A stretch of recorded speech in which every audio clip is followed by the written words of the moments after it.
বন্ধুরা, আজকে একটা নতুন গল্প নিয়ে আসলাম তোমাদের মাঝে। এটা সত্য এবং বাস্তব জীবনের ঘটনা। শেষ পর্যন্ত শোনার অনুরোধ রইল। শুনলে তোমার মধু চলে আসবে। দেরি না করে চলো শুরু করা যাক। খালি বাসায় আমাকে একা পেয়ে দুই আংটি হঠাৎ করে আমার সাথে এক অদ্ভুত আচরণ করা শুরু করল। আমি কোনো কিছু বুঝে উঠতে না পারার আগেই দুই আংটি আমাকে ধাক্কা মেরে ফেলে দিল। ধাক্কা মেরে ফেলে দিয়ে তারা দুজন আমাকে নিয়ে কেমন জানি করতে শুরু করল। তাদের এমন আচরণ দেখে আমি তো পুরো অবাক হয়ে গেলাম। আমি অবাক হয়ে বললাম, আন্টি, আপনারা আমার সাথে কি করছেন? আমি না আপনার ভাইপো, আমি আপনার ভাইয়ের ছেলে। আন্টি তখন আমাকে বলল, বাবা সীমান্ত, কিছুক্ষণের জন্য ভুলে যাও, আমি তোমার আন্টি আর তুমি আমার ভাইপো। কিছুক্ষণের জন্য আমরা শুধু জাস্ট ফ্রেন্ড। আজকে তুমি আমাদেরকে খুশি করবে। বাবা সীমান্ত, তুমি তো জানো আমরা দুই বান্ধবী স্বামী অনেক দিন ধরে বিদেশ থাকে। আমরা অনেক দিনের ক্ষুধার্ত। প্লিজ সীমান্ত, আজকে তুমি আমাদেরকে একটু খুশি করো না।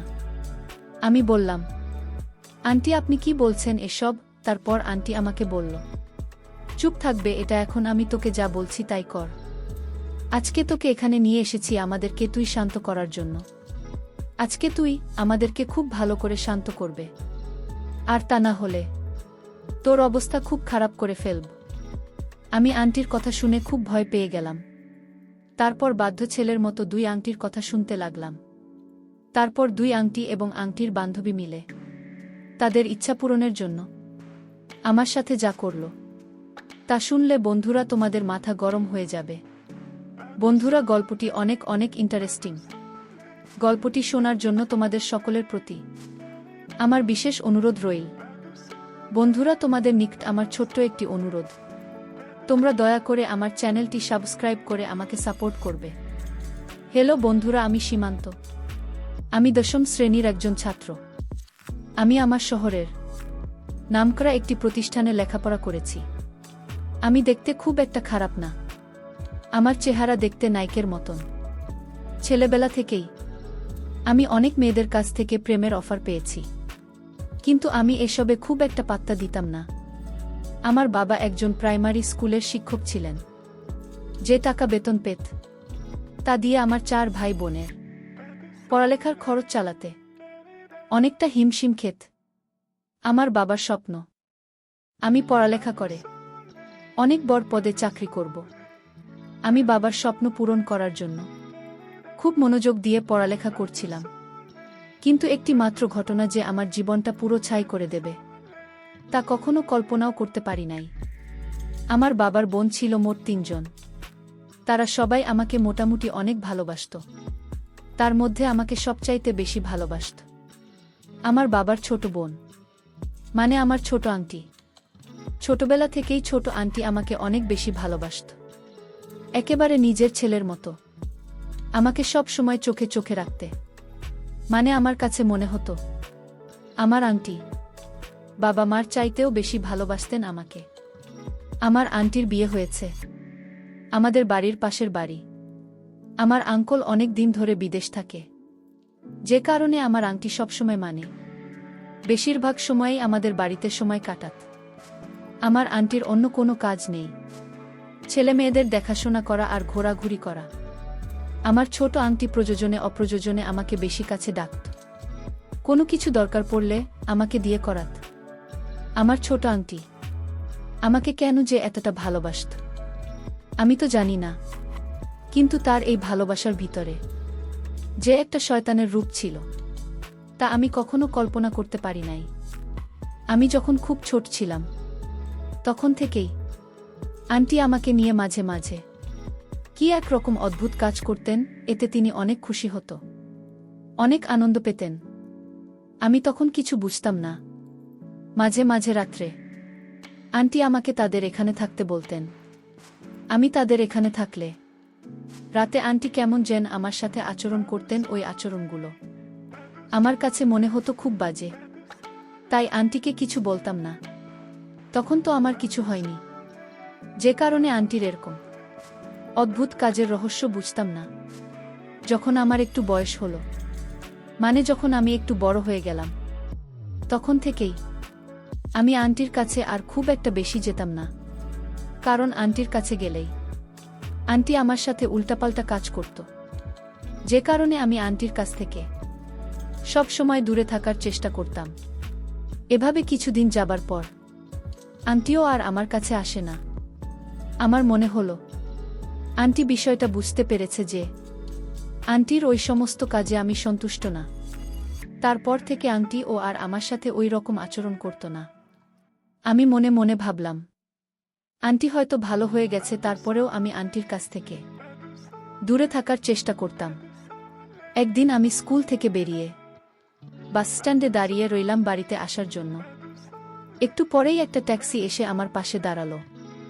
আমি লক্ষ্য করে দেখলাম ভেতর থেকে আন্টি আমাকে বলছে, বাবা সীমান্ত, ট্যাক্সিতে উঠে এসো, আমি তোমার জন্য ট্যাক্সি নিয়ে এসেছি, তোমাকে নিয়ে আমি এক জায়গায় বেড়াতে যাব। আমি বললাম, কোথায় আন্টি? আন্টি বলল, আগে তুমি ট্যাক্সিতে ওঠো, তারপর সব বলছি। আমি কোনো কিছু না ভেবেই সরল বিশ্বাসে আন্টির কথা ট্যাক্সিতে উঠে পড়লাম। তারপর ট্যাক্সিতে উঠে আমি বললাম, আন্টি আমরা কোথায় যাব? আন্টি বলল, সীমান্ত, আজকে তোমাকে নিয়ে আমি আমার বান্ধবীর বাড়িতে বেড়াতে যাব। একলা একলা যাব তো, তাই আমার কাছে আমি জি লাগছে, তাই ভাবলাম তোমাকে নিয়ে যাব। বাসা থেকে তোমাকে নিয়ে যাব বলে পরিকল্পনা করে এসেছি। ভাগ্য ভালো তোমাকে স্টেশনে এসে পেয়ে গেলাম। তারপর আন্টি আমাকে বলল, সীমান্ত তুমি কি আমার সাথে বেড়াতে যেতে পেরে খুশি হওনি? আমি বললাম, না আন্টি, সমস্যা নাই, আমি তোমার সাথে বেড়াতে যেতে পেরে অনেক খুশি, কারণ অনেক দিন ধরে কোথায় যাওয়া হয়নি। ও বন্ধুরা, তোমাদেরকে তো একটা কথা বলাই হয়নি, আমার আন্টির নাম ছিল রিঙ্কি বেগম। আমার আন্টির বয়স 30 কিংবা 35 হবে। তারপরেও আমার আন্টিকে দেখে তেমন বেশি বয়স মনে হতো না। আমার আন্টি 2 মেয়ে 1 ছেলে। তারপরেও আন্টি সবসময় ফিটফাট হয়ে থাকতে পছন্দ করত। আমার আন্টি একেবারে পরিপাটি হয়ে থাকত। কোথাও গেলে সব সময় বিদেশি সেন্ট করে খুব সেজেগুজে বের হতো। আজকেও আন্টি একটা হলুদ রঙের পাতলা শাড়ি পরেছেন। একটা পারফিউমের গন্ধ পেলাম। আমি আন্টির পাশে বসা থেকেই অনুভব করলাম পারফিউমের মিষ্টি ঘ্রাণ শুকে আমার মনটা ভরে গেল। আমার আন্টি সব সময় আধুনিকভাবে থাকার চেষ্টা করত। আন্টি নিজের প্রতি অনেক যত্ন নিত। আমি প্রায়ই লক্ষ্য করতাম ইয়ান কোনো ছেলে দেখলেই আন্টি অন্যরকম একটা মোড নেওয়ার চেষ্টা করত। সব সময় সেজেগুজে থাকত, তাই আন্টিকে দেখতে খুবই হেব্বি লাগত।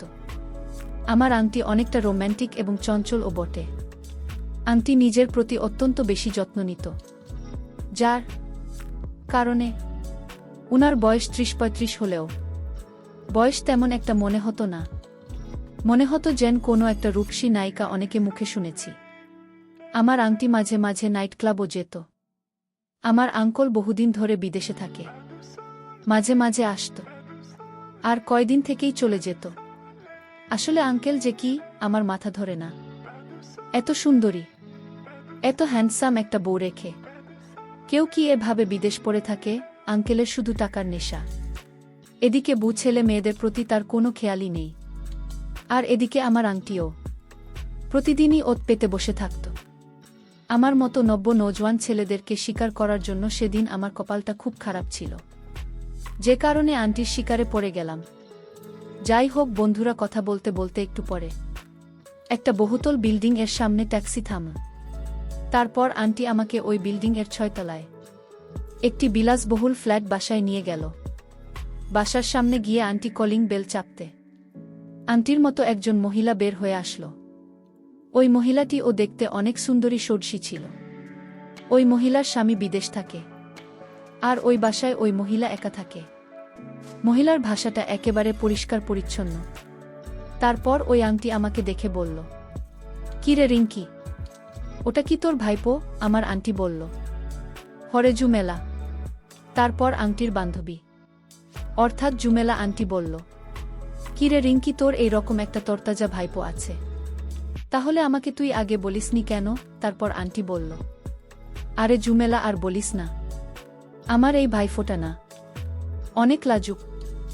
যখন থেকে বড় হতে শুরু করল তারপর থেকে আর আমার পাশে আসে না। আজকে তো এখানে জোর করে নিয়ে এসেছি।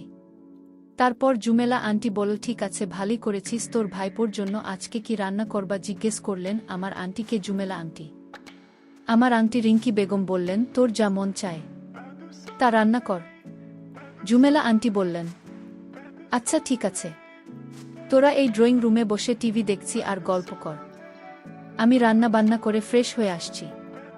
আমরা ড্রয়িং রুমে বসে টিভি দেখতে দেখতে গল্প করতে করতে জুমেলা আন্টি রান্না বান্না করে ফ্রেশ হয়ে চলে আসলেন।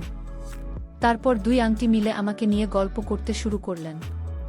আন্টির বাসায় কি বড় বড় বক্স, মনে হয় জুমেলা আন্টি এবং আমার আন্টিকে নিয়ে বক্সে ছেড়ে মাঝে মাঝে নাচানাচি করেন, কিছুটা বিনোদন করেন। আজকে আমি যাওয়াতে তাদের বিনোদনের পরিমাণ যেন আরও বেশি হয়ে উঠল। তাদেরকে খুব আনন্দিত মনে হলো, তারা খুব পুলকিত ছিল। আমিও আবার বক্সের মধ্যে গান ছেড়ে দিলে আমারও খুব নাচানাচি করতে মন চাইত। কিছুক্ষণ পর অ্যান্টি বক্সের মধ্যে গান ছেড়ে দিল, খুব উচ্চস্বরে ডিজে গান বাজাতে শুরু করল। অল্প কিছুক্ষণ পরেই আমি লক্ষ্য করলাম আমার আন্টি এবং জুমেলা আন্টি গানের তালে তালে তারা দুজনেই নাচতে শুরু করল। আমার আন্টি এবং জুমেলা আন্টির নাচের ধরনই ছিল একটু ভিন্ন রকম।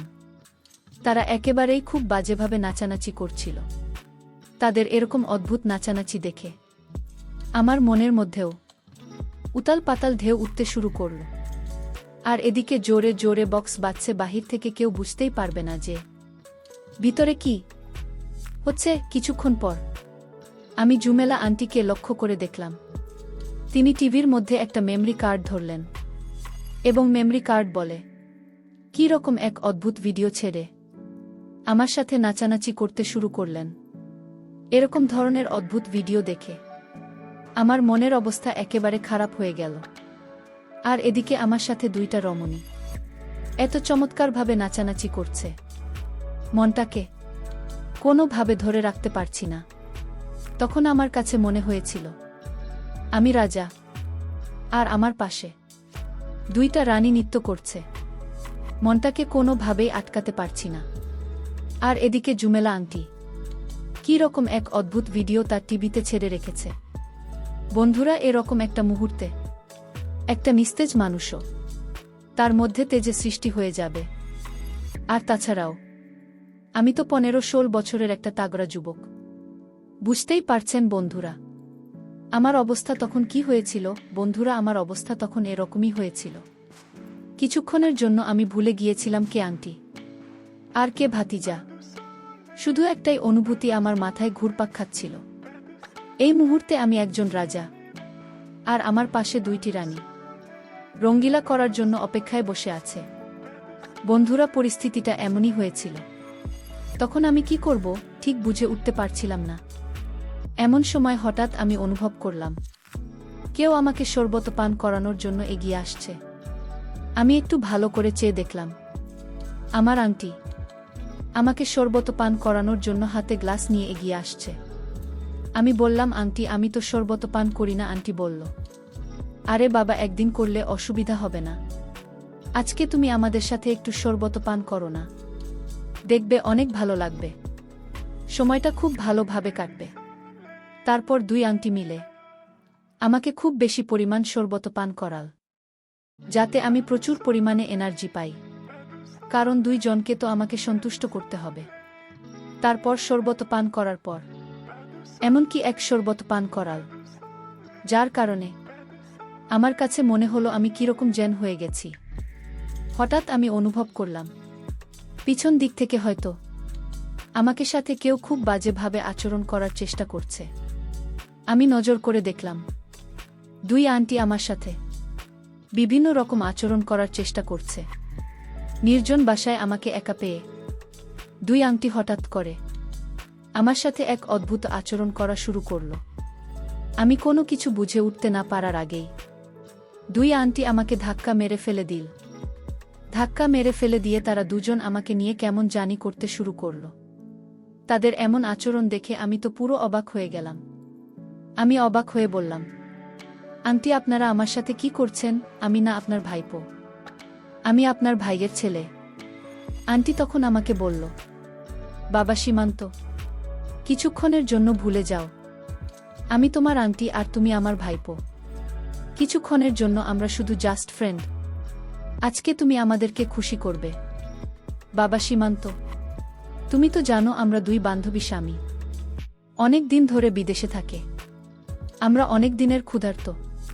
প্লিজ সীমান্ত, আজকে তুমি আমাদেরকে একটু খুশি করো না।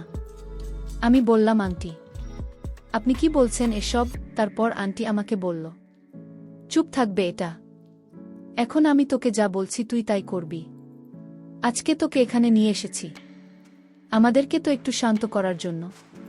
আজকে তুই আমাদেরকে খুব ভালো করে শান্ত করবে, আর তা না হলে তোর অবস্থা খুব খারাপ করে ফেলব। আমি আন্টির কথা শুনে অনেকটা ভয় পেয়ে গেলাম। তারপর বাধ্য ছেলের মতো দুই আংটির কথা শুনতে লাগলাম। তারপর বন্ধুরা আংটি এবং আংটির বান্ধবী মিলে আমাকে বিভিন্নভাবে উস্কানোর চেষ্টা করল। বন্ধুরা, আমিও তো একটা মানুষ, আমার তো কিছু কিছু না কিছুতে যাচ্ছে। তাদের এমন অবস্থা দেখে বন্ধুরা আমি আর নিজেকে ধরে রাখতে পারলাম না। শুরু করলাম তাদের সাথে এক অদম্য এলোপাতারি নেমন্তন্ন। এইভাবে তাদের সাথে আমি অনেকক্ষণ হওয়ার পর পাগলা হওয়ার জোর থেমেছিল। তারপর থেকেই বন্ধুরা আমার আর তাদের মধ্যে নিয়মিত হতো। এরপর থেকে বন্ধুরা আমার আর পড়ায় খুব একটা মনোযোগ আসত না। আমি যেন কেমন হয়ে গেলাম। বন্ধুরা তারপর থেকে আমার নেশায় চলে গিয়েছিল। এদিকে বন্ধুরা জীবনটাই আমার ছন্নছাড়া হয়ে গেল। বন্ধুরা এখন আফসোস করি। জীবনের কিছু কিছু মুহূর্ত আসে, মানুষের এই মুহূর্তের কারণে মানুষের জীবনগুলো নষ্ট হয়ে যায়। আমার ঠিক তাই হয়েছিল। পরিশেষে আমি তোমাদেরকে বলব, বন্ধুরা তোমরা যারা এরকম ধরনের সমস্যার সম্মুখীন, অবশ্যই তোমরা সাবধানতা অবলম্বন করা উচিত। না হলে হয়তো আমার মতো তোমাদের জীবনেও এরকম করুণ পরিণতি হতে পারে। বন্ধুরা, আজকে এই পর্যন্তই। আবারও আসব তোমাদের মধ্যে নতুন কোনো গল্প নিয়ে। গল্পটি যদি তোমাদের ভালো লাগে তাহলে একটি লাইক দাও। আর প্রতিদিন এরকম ধরনের ইন্টারেস্টিং ভিডিও পেতে চাইলে তোমরা দয়া করে আমার চ্যানেলটিকে সাবস্ক্রাইব করো। অবশেষে তোমাদের সকলের সুস্বাস্থ্য কামনা করি। ভিডিওটি দেখার জন্য তোমাদের সকলকে অসংখ্য ধন্যবাদ।